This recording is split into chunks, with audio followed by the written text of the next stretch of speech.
ഒരു വശത്ത് വിദേശ ഫണ്ട് സ്വീകരിക്കുന്ന RSS, മറുവശത്ത് വിദേശ ഫണ്ട് സ്വീകരിക്കുന്ന ന്യൂനപക്ഷ സ്ഥാപനങ്ങൾക്കും NGOകൾക്കുമേൽ കൂടുതൽ നിയന്ത്രണം കൊണ്ടുവരുന്ന നിയമ ഭേദഗതി.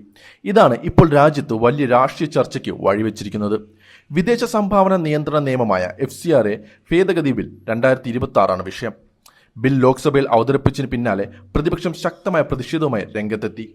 കോൺഗ്രസ്, സമാജ്വാദി പാർട്ടി, DMK തുടങ്ങിയ പ്രതിപക്ഷ കക്ഷികൾ ബിൽ ന്യൂനപക്ഷങ്ങളെയും NGOകളെയും ലക്ഷ്യമിടുന്നതാണെന്ന് ആരോപിച്ചു. എന്നാൽ കേന്ദ്ര സർക്കാരിന്റെ വാദം മറ്റൊന്നാണ്. വിദേശ പണം ഇന്ത്യയിൽ എത്തുന്നത് കൂടുതൽ സുതാര്യവും സുരക്ഷിതവുമാക്കാനാണ് നിയമ ഭേദഗതി എന്നാണ് സർക്കാർ പറയുന്നത്. അപ്പോൾ യഥാർത്ഥത്തിൽ ഈ ബില്ലിൽ എന്താണുള്ളത്? എന്തുകൊണ്ടാണ് പ്രതിപക്ഷം ഇത്ര ശക്തമായി എതിർക്കുന്നത്? അതിലും പ്രധാനമായി RSS വിദേശ ഫണ്ട് സ്വീകരിക്കുമ്പോൾ ന്യൂനപക്ഷ സ്ഥാപനങ്ങളെ മാത്രം നിയന്ത്രിക്കുന്നത് എന്തുകൊണ്ട്? നമുക്ക് പരിശോധിക്കാം. FCRA എന്നത് ഫോറിൻ കോൺട്രിബ്യൂഷൻ റെഗുലേഷൻ ആക്ട്. വിദേശ രാജ്യങ്ങളിൽ നിന്നോ വിദേശ സ്രോതസ്സുകളിൽ നിന്നോ ഇന്ത്യയിലെ വ്യക്തികൾക്കും സംഘടനകൾക്കും ലഭിക്കുന്ന സംഭാവനകളെ നിയന്ത്രിക്കുന്ന നിയമമാണിത്. വിദേശ പണം ഇന്ത്യയുടെ ദേശീയ താൽപര്യത്തിന് വിരുദ്ധമായ പ്രവർത്തനങ്ങൾക്ക് ഉപയോഗിക്കാതിരിക്കണം എന്നതാണ് ഈ നിയമത്തിന്റെ അടിസ്ഥാന ലക്ഷ്യം. 2010 നിലവിലെ FCRA നിയമം വന്നത്. പിന്നീട് പലതവണ ഇതിൽ നിയന്ത്രണങ്ങൾ ശക്തമാക്കിയിട്ടുണ്ട്.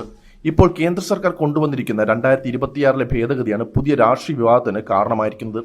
ഈ ബില്ലിലെ ഏറ്റവും പ്രധാനപ്പെട്ട മാറ്റങ്ങളിലൊന്ന് വിദേശ ഫണ്ട് ഉപയോഗിച്ച് സൃഷ്ടിച്ച ആസ്തികളുമായി ബന്ധപ്പെട്ടതാണ്. ഒരു സംഘടനയുടെ FCRA രജിസ്ട്രേഷൻ അവസാനിക്കുകയോ റദ്ദാക്കപ്പെടുകയോ ചെയ്താൽ വിദേശ ഫണ്ട് ഉപയോഗിച്ച് സൃഷ്ടിച്ച ആസ്തികളുടെ നിയന്ത്രണം സർക്കാർ സംവിധാനത്തിലേക്ക് പോകാൻ സാധ്യതയുള്ള വ്യവസ്ഥയാണ് ബിൽ മുന്നോട്ട് വയ്ക്കുന്നത്.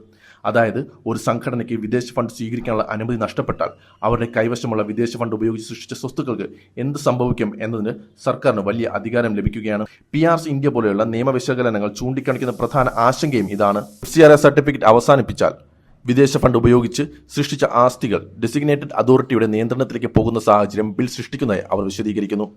ഇവിടെയാണ് പ്രതിപക്ഷത്തിന്റെ പ്രധാന വിമർശനം. സർക്കാരിന് ഇത്രയും വലിയ അധികാരം നൽകുന്നത് അപകടകരമാണെന്നാണ് അവരുടെ വാദം. പ്രത്യേകിച്ച് മതസ്ഥാപനങ്ങൾ, ചാരിറ്റി സംഘടനകൾ, ആശുപത്രികൾ, വിദ്യാഭ്യാസ സ്ഥാപനങ്ങൾ, സാമൂഹിക സേവന സംഘടനകൾ തുടങ്ങിയ വിദേശ സംഭാവനകളെ ആശ്രയിക്കുന്ന നിരവധി സ്ഥാപനങ്ങൾക്ക് ഈ നിയമം വലിയ പ്രത്യാഘാതം ഉണ്ടാക്കുമെന്ന് വിമർശകർ പറയുന്നു.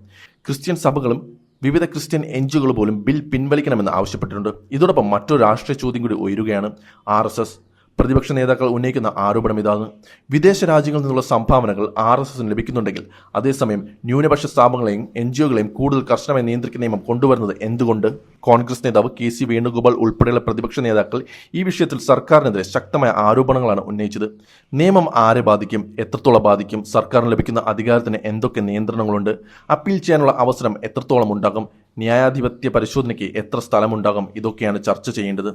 സർക്കാരിന്റെ വാദം വളരെ ലളിതമാണ്. വിദേശത്തു നിന്ന് വരുന്ന പണം ഇന്ത്യയിൽ എന്തിനാണ് ഉപയോഗിക്കുന്നത് കൃത്യമായി അറിയണം. ദേശീയ സുരക്ഷയ്ക്ക് ഭീഷണിയാകുന്ന രീതിയിൽ വിദേശ ഫണ്ട് ഉപയോഗിക്കാൻ അനുവദിക്കരുത്. സംഘടനകൾ നിയമം പാലിക്കണം. സാമ്പത്തിക സുതാര്യത ഉറപ്പാക്കണം. ഇതിൽ തർക്കമില്ല. പക്ഷെ ചോദ്യം മറ്റൊന്നാണ്. ഈ ലക്ഷ്യം നേടാൻ ആവശ്യമായ നിയന്ത്രണം മാത്രം മതിയോ? അതോ സർക്കാരിന് അതിനേക്കാൾ വലിയ അധികാരം നൽകുകയാണോ? വിമർശകർ പറഞ്ഞത് രണ്ടാമത്തേതാണ്. പ്രത്യേകിച്ച് FCRA ലൈസൻസ് നഷ്ടപ്പെടുന്ന സംഘടനകളുടെ ആസ്തികളുമായി ബന്ധപ്പെട്ട അധികാരങ്ങൾ വളരെ വ്യാപകമാണെന്ന് വിമർശനം.